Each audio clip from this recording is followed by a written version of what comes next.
Jill Stein announced this week that her campaign will be petitioning for a recount in Michigan, Wisconsin, and Pennsylvania. A lot of people are not understanding her reasoning for this push, but she does have it outlined on her campaign website. In addition, she's recently added a frequently asked questions section where she addresses further concerns that she's been noting from her constituency base. So I wanted to discuss this because I'm not liking the direction that this is going. So I'm going to discuss right now, I'm going to talk about some of the questions in the frequently asked questions section of her website. Because even if people are reading it, perhaps they're not understanding it, though I do suspect a lot of people are just not reading it. The first question, why are you really doing this? Despite the many rumors swirling on the internet, this is the answer, by the way, the Stein-Baraka campaign genuinely believes in the power of grassroots democracy. Independently funded candidates like Jill Stein cannot stand a chance if our electoral system is rigged in favor of establishment corporate-funded candidates. The evidence so far shows it is easy to hack many voting machines being used in elections. Jill Stein has said in the past, before the election, she promised her constituency that if the elections came out fishy in any way, she would ask for a recount, that she would investigate. This is not new for the Green Party. It's important to fight this stuff right now. It's not about Hillary Clinton, and it's not about Donald Trump. So for the people who voted for Jill Stein simply because they hated Hillary Clinton, that's identity politics. You don't vote for someone just because you hate someone else. So I'm going to move on. Are you cooperating with Hillary Clinton? Jill Stein and her campaign say, "We welcome Hillary Clinton's cooperation, as well as other presidential candidates' cooperation in the Recount initiative. We only wonder why it has taken so long for Clinton to respond to America's pleas for an investigation." And to me, that's Jill Stein basically saying, if Hillary Clinton was blameless, if Hillary Clinton didn't participate in any kind of rigging, why isn't she the one doing this? Okay, Greens have been behind electoral reform efforts for years, including the 2004 Ohio recount that sent an election administrator to jail and prompted California to ditch hackable DRE voting machines. So one of the reasons that that Jill Stein is calling for this recount in Wisconsin is because they are using the machines that were outlawed in California because they're hackable. So they don't use them in California anymore because they're able to be hacked, but they're using them in Wisconsin. That's one reason to investigate all by itself. All right, moving along. Why does it cost so much? The cost is a function of state laws. A portion of the money raised goes toward state filing fees, while the bulk goes toward legal fees and the cost of recount observers in each state. Here is a breakdown of state filing fees. Wisconsin, $1.1 million by November 25th. Incidentally, they did raise the $1.1 million and then some. In fact, they raised almost $6 million, which I'll get back to that in a second, and they've already filed the paperwork for Wisconsin. So that is underway, and it will happen, I believe, next week. Pennsylvania, $0.5 million by November 28th. Michigan, $0.6 million by November 30th. Again, those are filing fees alone. Attorney's fees are likely to be another $2 to $3 million. The total estimated cost is $6 to $7 million. So I'm going to do the next question because it feeds into this as well.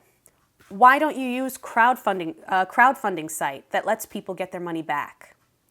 As a campaign, we're beholden to the rules of the Federal Election Commission.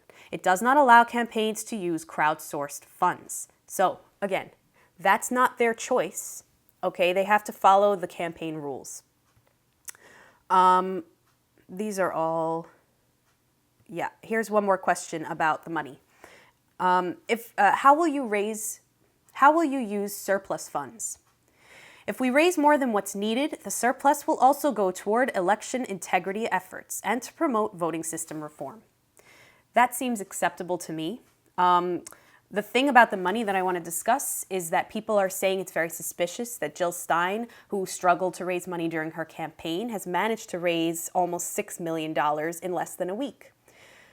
they're pointing to, again, George Soros, saying that they think that she's in his pocket now, that he's the one funding this. Well, the thing that these people are not understanding is this.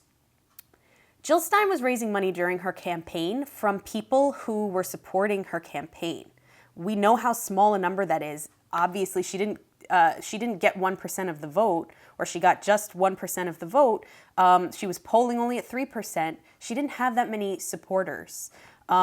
It makes sense that Hillary Clinton's supporters are now pitching in to fund this initiative.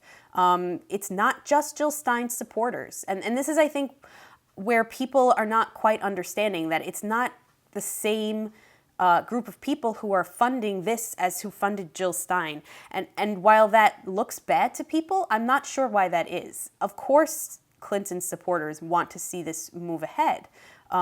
Anyone is able to donate, just as anyone was able to donate to her campaign, to Jill Stein's campaign. So, yeah, most likely, most of the people funding this are Clinton's supporters. But just because they're doing it for the wrong reasons doesn't mean Jill Stein is doing it for the wrong reasons. She's still doing it for election integrity for the reason that I stated before. Because if we don't have democratic elections in this country, we don't have anything. Our government has been compromised. So the next question, why are you only doing recounts in states Clinton lost / Trump won? This has been a big one. People are like, well, why don't you recount in states where Hillary Clinton won? Because that seems to be the most likely place where Jill Stein's votes might have been siphoned off. I'll read you the answer, and then I'll also explain to you a little bit of what I think myself. Election integrity experts have independently identified Michigan, Pennsylvania, and Wisconsin as states where statistical anomalies raised concerns. We would do recounts in other states, but many filing deadlines have already passed.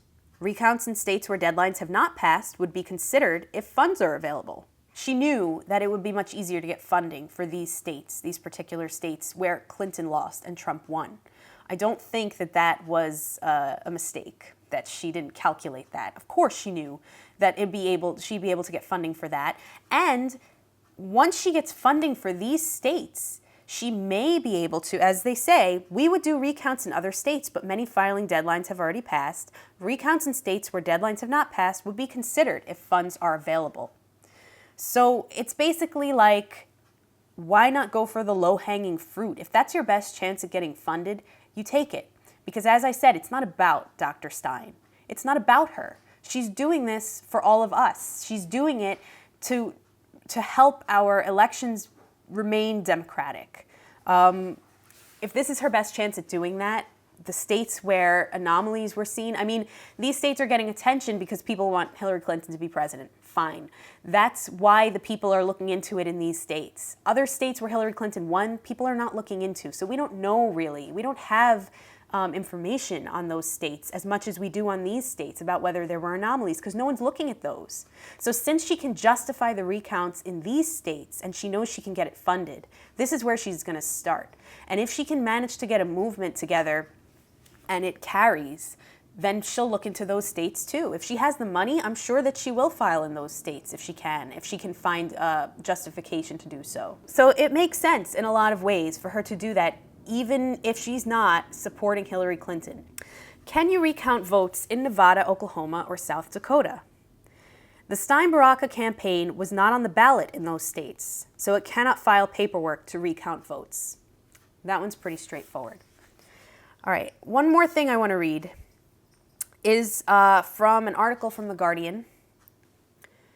In requesting the recounts, Stein is acting on behalf of a loose coalition of academics and election experts.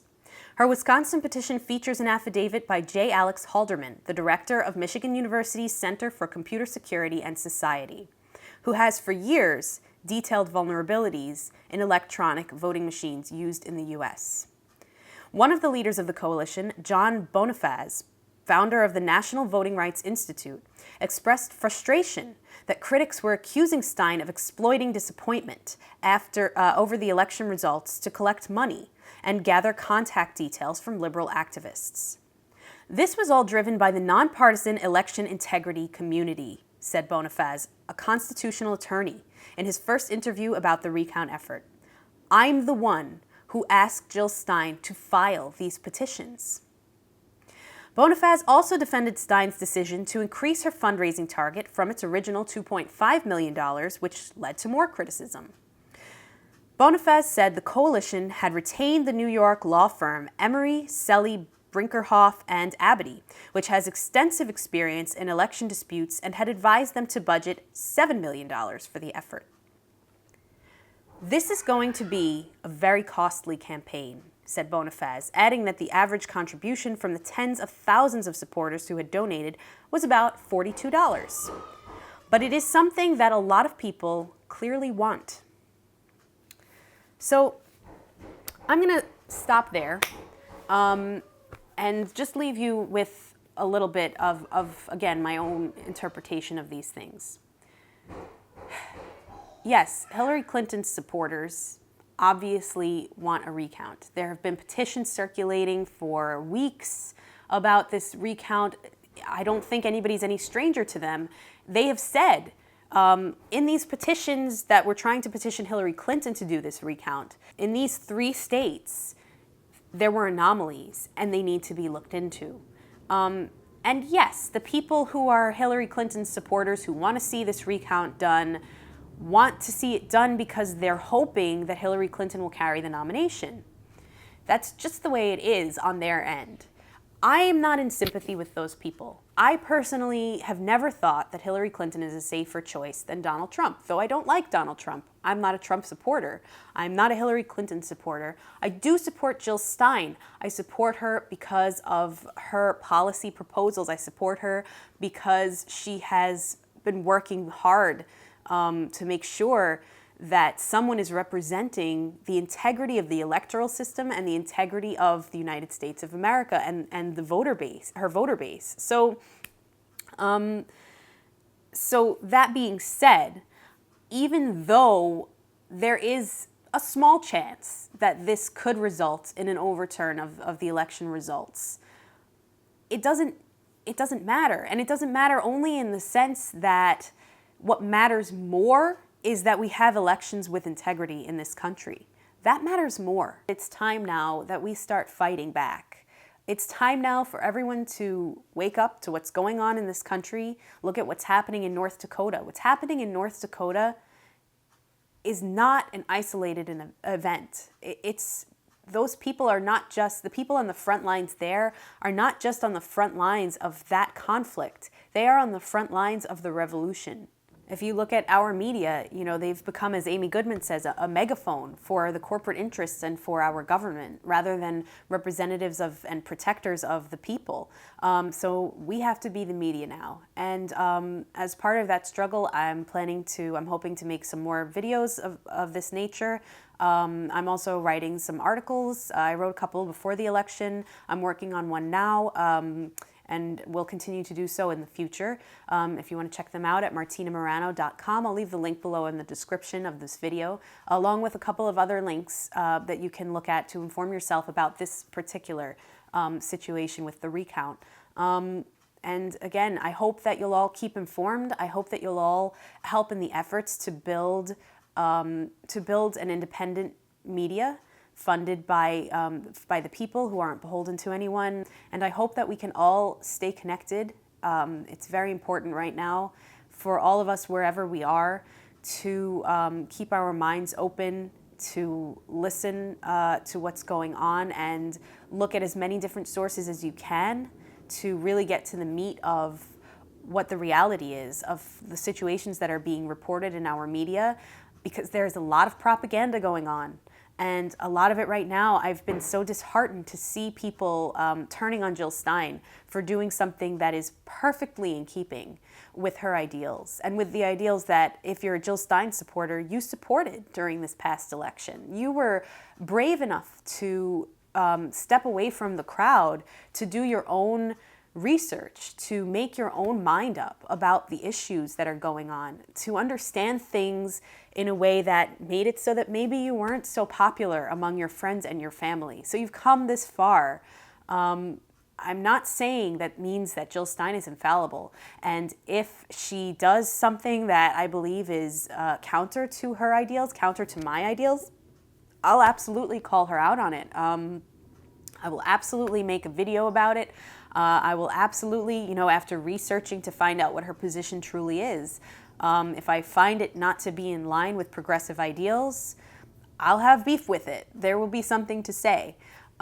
Today is not that day, though. This is not that issue. I think that it's sad to me to see her once again being maligned by people who supposedly consider themselves progressives. So there you have it. I hope that you'll support this initiative for election integrity, and I hope this video was useful and helpful. Thank you for watching. I believe that we do have to hold our leaders to account. This week, Jill Stein has announced that her campaign will be petitioning Michigan, Wisconsin, and Pennsylvania for a recount. And this announcement has been met by some bullshit from her supporter base. For some reason, people are not able to understand why it is that she thinks that this is necessary and appropriate moving forward. Her response has been essentially that I suck at life.